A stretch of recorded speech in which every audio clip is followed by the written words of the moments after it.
Hello guys, আসসালামু আলাইকুম। নতুন একটা ভিডিওতে আপনাদেরকে স্বাগতম। তো আজকে হঠাৎ করে আমি একটু বাইরে যাচ্ছি একটু কাজের জন্যই। তো এখন যাচ্ছি ঝিনাইদহ থেকে খুলনা। তো খুলনা আমাদের বিভাগ হইলেও আমি কখনো এর আগে একা যাইনি। তো খুলনা ধরেন এর আগে গেছি জাস্ট একবার। আমার লাইফে আমি একবার গেছি খুলনাতে, তো সেটা হচ্ছে 2022 সালে। তো গেছিলাম ইয়ামাহার এক প্রোগ্রামে।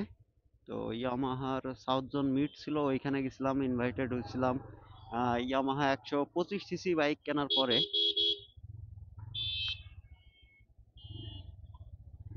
তো ধরেন বের হয়েছি, এখন যাচ্ছি।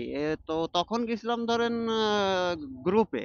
তো আমি পিলিয়ন হিসাবে গেছিলাম, আমার যেহেতু বাইকের রেজিস্ট্রেশন ছিল না, তো আমি গেছিলাম পিলিয়ন হিসাবে। তো রাইড তখন আমি দিতে পারি নাই, আমার খুব ইচ্ছা ছিল। তো ফাইনালি সেই মোমেন্টটা আসলো যে খুলনা যাচ্ছি, সোলো রাইড করছি এবং আমি নিজে রাইড করছি, এবং এটা আমার লাইফে ফার্স্ট টাইম। তো একটা দারুণ একটা অনুভূতি, এটা আলাদাই বলা যায়। একটা এক্সাইটমেন্ট কাজ করছে। অবশ্য এখানে পরিচিত আছে, আমার ফ্রেন্ড রয়েছে, আরো আমার বাল্য বন্ধু। তো যদি রাত্রে ব্যাক না করি তাহলে দেখা যাচ্ছে খুলনাতে স্টে করতে পারি। আর এখন বাজে 1:11।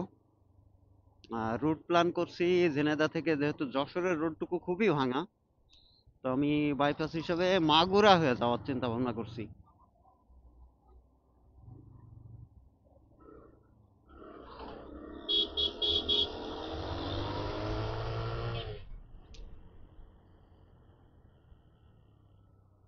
সময় আছে মোটামুটি, আহ, কোনো প্যারা নাই। আর সোলো যেহেতু ট্রাভেল করছি, তো অনেকেই মনে করে যে আহ, একা একা কোথাও যাওয়া যায় না, সম্ভব না। না ভাই, ইচ্ছা থাকলে সবকিছুই সম্ভব হয়। সে আপনি 50 সিসি বাইক নিয়ে বলেন আর 1000 সিসি বাইক নিয়ে বলেন, বাংলাদেশে তো ধরুন 350 পর্যন্ত সিসি চলে আসছে, মানে লিগ্যাল হয়ে গেছে। তো CC doesn't matter, but CC also matters about comfort, riding wheel comfort. তো কমফোর্টের জন্য আপনার হায়ার সিসি বাইকগুলো এক্সট্রা সুবিধা দেয়, যেটা 50 সিসি বাইকে আপনার দিবে না। তো আমি তো ধরেন মোটামুটি 125 সিসি বাইক নিয়ে আমি যাচ্ছি, আর আমার ইচ্ছা আছে সারা বাংলাদেশ ইনশাল্লাহ এই 25 সিসি বাইক নিয়ে ঘুরবো। হয়তো বা আপগ্রেড করব, কিন্তু তার আগে ঘোরাটা একটু ইচ্ছা আছে। আল্লাহ যদি দেয় বা সুযোগ দেয় বা সুযোগ হয়, তো সেই সময় যাব। তো কিছুক্ষণ আগে এক বাইকার ভাই সিগন্যাল দিল, সম্ভবত সামনে পুলিশ আছে। তো এই ক্ষেত্রে তো স্পিডিং করা যাচ্ছে না, খানিকটা যে দেখি যে কি অবস্থা। মোড়ে থাকলেও থাকতে পারে, বলা যায় না। হাইওয়েতে চলার সময় মোটামুটি পুলিশ একটা বড় ভয়, বিশেষ করে যাদের কাগজপাতি দেয় তারা। তো তাদের জন্য একটা ভয় যেমন তেমন। আর বিশেষ করে রাইডার আমরা যারা মোটামুটি লং এ রাইড করি, তো তাদের জন্য ভয় হচ্ছে স্পিডের মামলা। এখন ফাঁকা পাইলে আমরা তো ধরেন, আমাদের তো আর ওইভাবে এক্সপ্রেসওয়ে নাই, ফাঁকা পাইলে আমরা মোটামুটি যে লিমিটই হোক আমরা মানতে চাই না, এটা আমাদের দোষ। তো এটার থেকে বাঁচার জন্য, মানে বাঁচানোর জন্য, কারণ পুলিশে আপনার মামলা দেয় গতির জন্য। বেশিরভাগ ক্ষেত্রে মফস্বল শহরে দেয় না, কিন্তু ন্যাশনাল হাইওয়েতে দেয়। যেহেতু ন্যাশনাল হাইওয়েতে চলাচল করছি।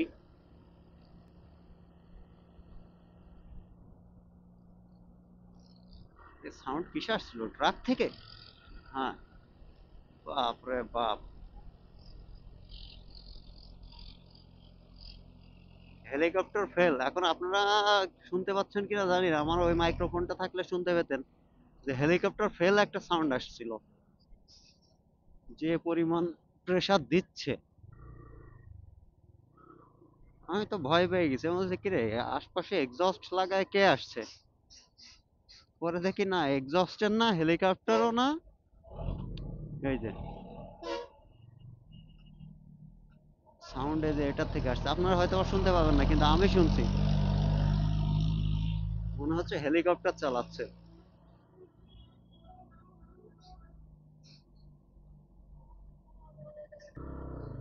তো দেখতে দেখতে চলে আসলাম মাগুরা। মাঝে একটা ফোন আসছিল, তো এর কারণে ফোনটা ধরা লাগলো। এখন মাগুরা হয়ে এই সাইড দিয়ে চলে যাবো আমরা ডাইনে।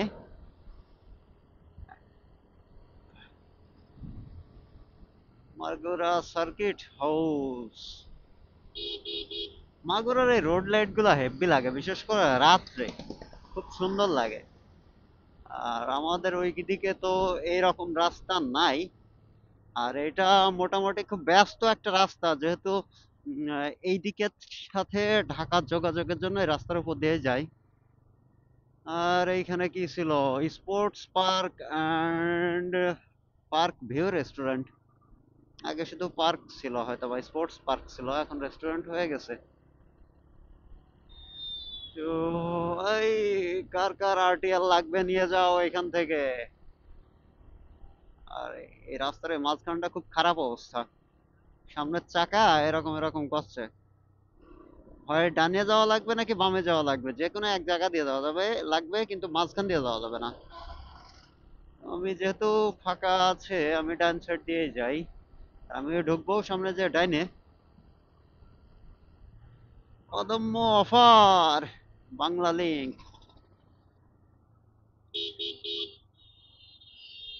ভাইনা মোড়, ঢাকা সাতক্ষীরা।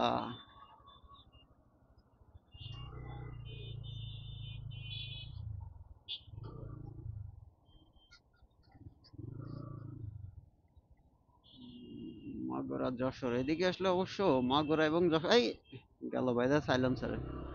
এদিকে আসলে মাগুরা যশোর দুই দিকেরই মোটরসাইকেল দেখা যায়, মানে যশোরের নাম্বারের গাড়িও দেখা যায়, আবার মাগুরাতে তো থাকেই।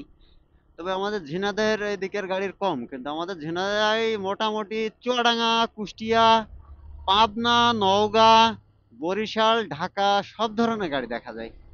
এই যে ঝিনাইদায় একটা দেখলাম, চারটে, ছয়টা, 11 সম্ভবত পালসার। তো এই রোডটা মোটামুটি এরকম ক্লিন, তবে এই রোডটা চিকন, এই হচ্ছে এই রোডটার সমস্যা। ওই রোডের মতো এতটা ই না, মোটামুটি ভালোই হবে, একটু সামনে ভিড় থাকবে। ইজি বাইকের সমস্যা কি, সিগন্যাল সব জ্বালায় যাচ্ছে।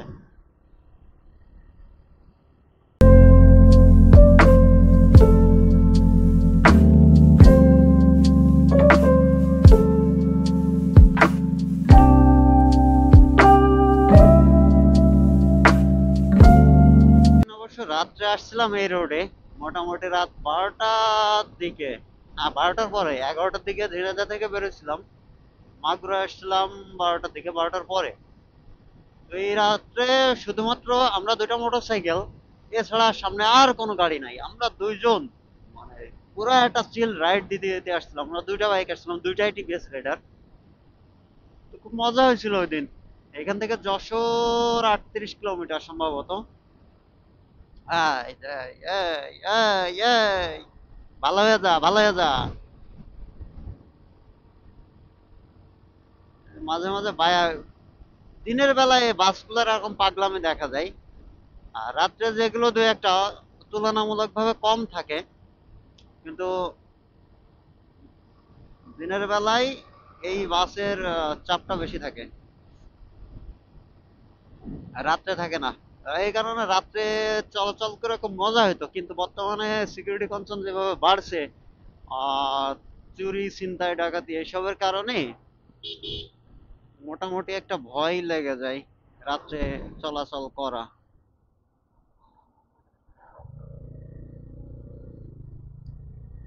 এই কারণে কি জগলা আবু বকর তাহফিজুল কোরআন মাদ্রাসা, তো এই জন্য রাত্রে যাতায়াত করা সবাইকেই বলবো যে মোটামুটি পরিস্থিতি ভালো না হইলে যাওয়ার দরকার নাই। বিশেষ করে বর্তমানে আইন শৃঙ্খলা বাহিনীর অবস্থা, আমার ব্যক্তিগত মতামত যে খুবই নাজুক।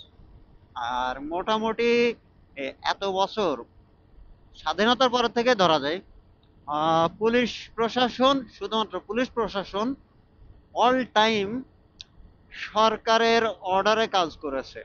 তো ওদের নিজস্ব সত্তা বা আর্মির যেরকম নেতৃত্ব, আর্মি বলেন, তারপর আপনার নেভি বলেন, এয়ারফোর্স বলেন, এদের নিজস্ব নেতৃত্বের যেভাবে কাজ করে ওইভাবে কাজ করেনি এখানে। সব সময় স্থানীয় সরকার, মানে মোটামুটি এমপি, মেয়র, স্থানীয় নেতা, এদের যোগ সাজসে কাজ করেছে। তো এখন এর মাথার উপর ধরেন হাত উঠে গেছে, আর কিছুটা হাত আছে বলা যায়, কিন্তু উঠে যাওয়ার পরিমাণটাই বেশি।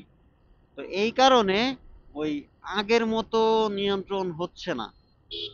তবে তাদেরও চেষ্টার কমতি নাই, এইগুলোই অভ্যস্ত হইতে একটু সময় লাগবে।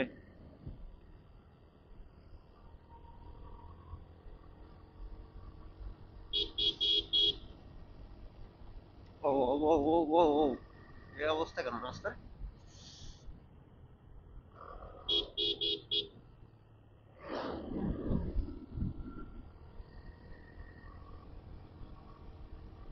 আর রাস্তা যদি ভালো হইতো তা আমি এতক্ষণ প্রায় যশোর থাকতাম, যদি আমাদের ওই দিক থেকে হতো। কেননা আমি যে মাগুরা পর্যন্ত আসলাম পুরাটাই আমার লস প্রজেক্ট, শুধুমাত্র রাস্তা ভালো হওয়ার কারণে আমার এদিকে আসা। তো এটা যদি না থাকতো তাহলে ধরেন আমি ওই দিক থেকে যেতাম। কুয়াশা, দিনের বেলায় কুয়াশা দেখা যাচ্ছে, ভিজিবিলিটি দেখেন। তো এটা হচ্ছে ফটকি নদী নাকি ফটকি নদী এটা জানি না। আর এটাই সম্ভবত সেই বিখ্যাত ব্রিজ ফটকি নদী। এই ব্রিজটাই এককালে ভেঙে পড়ছিল। তো এখান থেকে যে ব্রিজ হচ্ছে একটা, বেশ কিছুদিন ধরেই কাজ চলছে, এখনো শেষ হয়নি।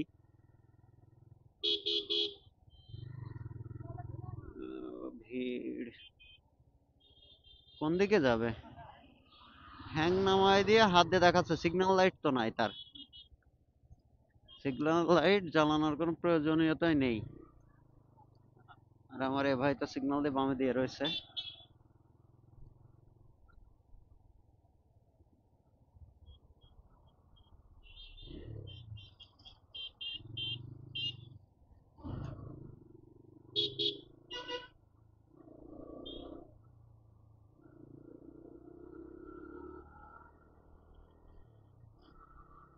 সামনে ট্রাকে তো অন্ধকার করতে করতে যাচ্ছে।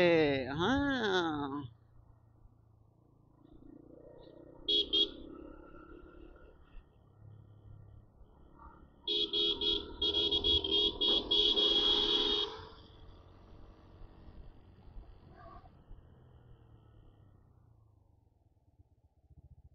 শালিখা থানা পুলিশ, মাগুরা।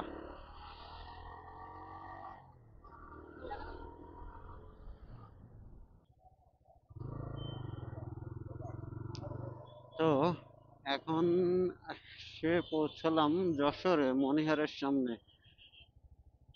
সত্যের মৃত্যু নেই ঐতিহ্যবাহী সিনেমা, ঐতিহ্যবাহী মনিহার সিনেমা হল চলছে, সালমান শাহের। দেখছি, ছোটবেলায় দেখছি এই সিনেমাটা। মিথ্যা মামলায় জেলে যায়।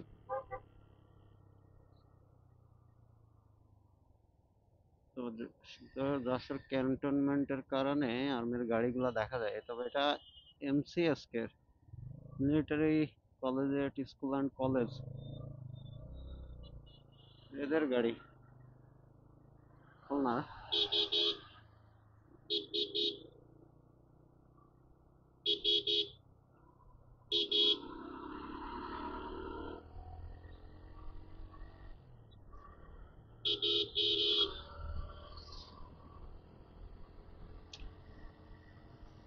লাইট গুলা কি আউট হয়ে গেছে নাকি বিদ্যুৎ বিল দেওয়ার জন্য, নাকি লাইটই নাই এখনো, কোনটা?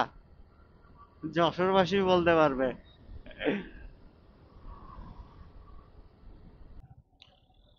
ভাঙা রাস্তায় আসবো না বলে যাতে আমি 30 কিলোমিটার ঘুরে আসলাম, হ্যাঁ, যশোর পার হয়েই অবস্থা খারাপ। এই যে এরকম ভাঙা, মাঝে মাঝে ভাঙা।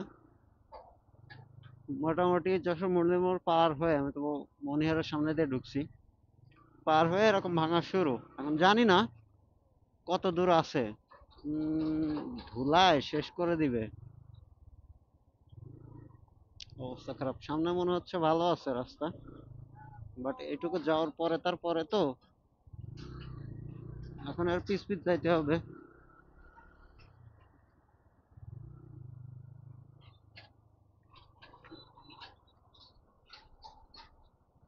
এখন এই বামে ঢুকবে, আমি ঢুকতে পারবো না, ডাইনে যাবো, সিগন্যাল দিয়েছিল।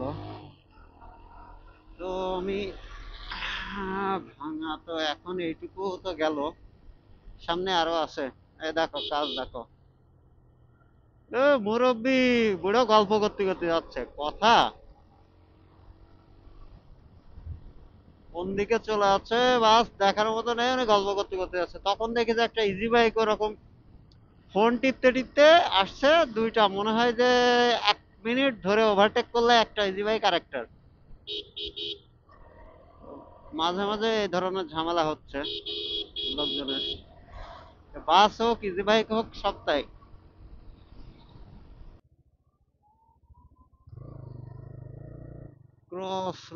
Crossing rail road.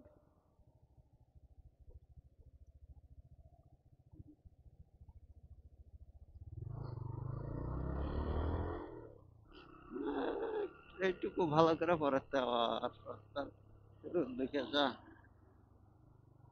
Murad hotel and রেস্তোরাঁ, এটা কি হবে, কি ছিল তা কে জানে।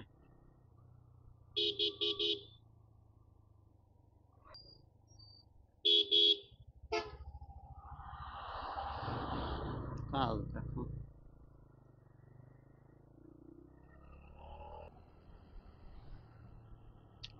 ডাবল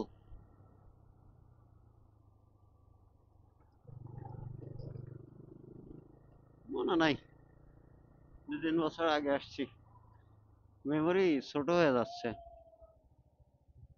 গোল্ড ফিশের মতো হয়ে যাচ্ছে। মাছের মেমোরি যেরকম ছোট, ওরকম।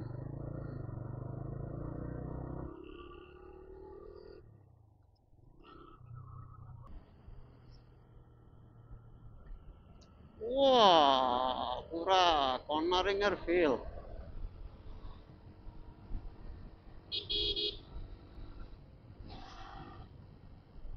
নাও,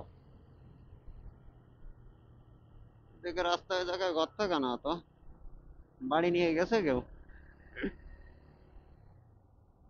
নাও, এক রেল রোড কয়বার ক্রসিং করা লাগছে। হুম,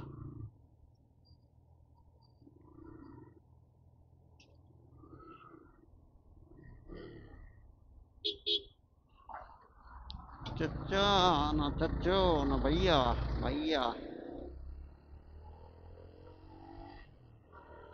ধোয়া দিচ্ছে সেরকম আকারে।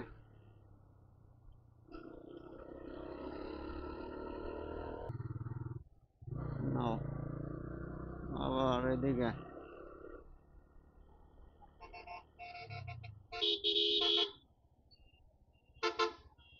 এ ভাইয়া আমি সঠিক রোডে আছি তো, মনে তো হচ্ছে।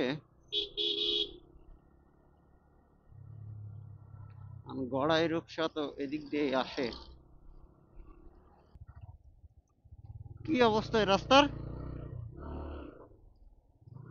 হ্যাঁ? কি অবস্থা!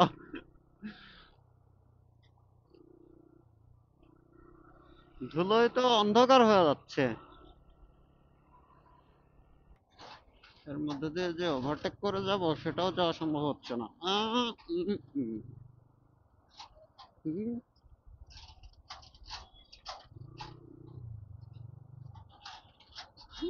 आ, सारा मूड खराब कर दिया बे।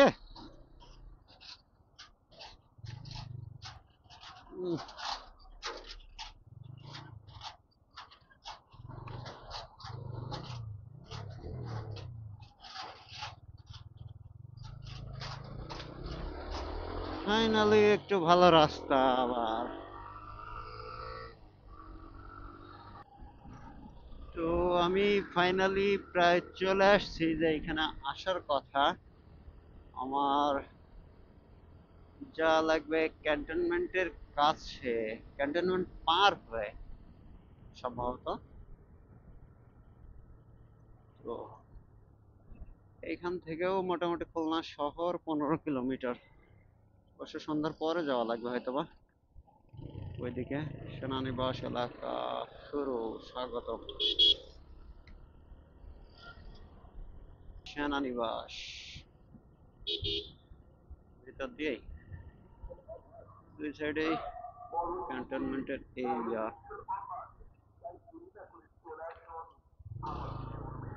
কাজ দেখো, প্রাইভেট আসলে ওই সাইডে এত জায়গা থাকতেও ই নাই।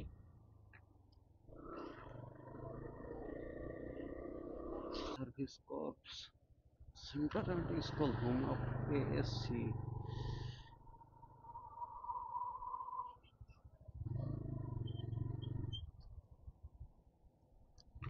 খুলনা 16 কিলোমিটার এখান থেকে। ক্যান্টনমেন্টে কি মেলা মতো, মাসব্যাপী মিনি বাণিজ্য আনন্দ মেলা। 123 কিলোমিটার, 119 কিলোমিটার চলে আসছি বাসা থেকে। ও, মাঝখানে জাস্ট দুইটা ছোট ছোট চা ব্রেক দিচ্ছি। তাও একটা আসছি যশোরে এসে, আর একটা দিছি আপিল গেট। তো ক্যান্টনমেন্ট এরিয়া পার হলাম, শেষ হলো।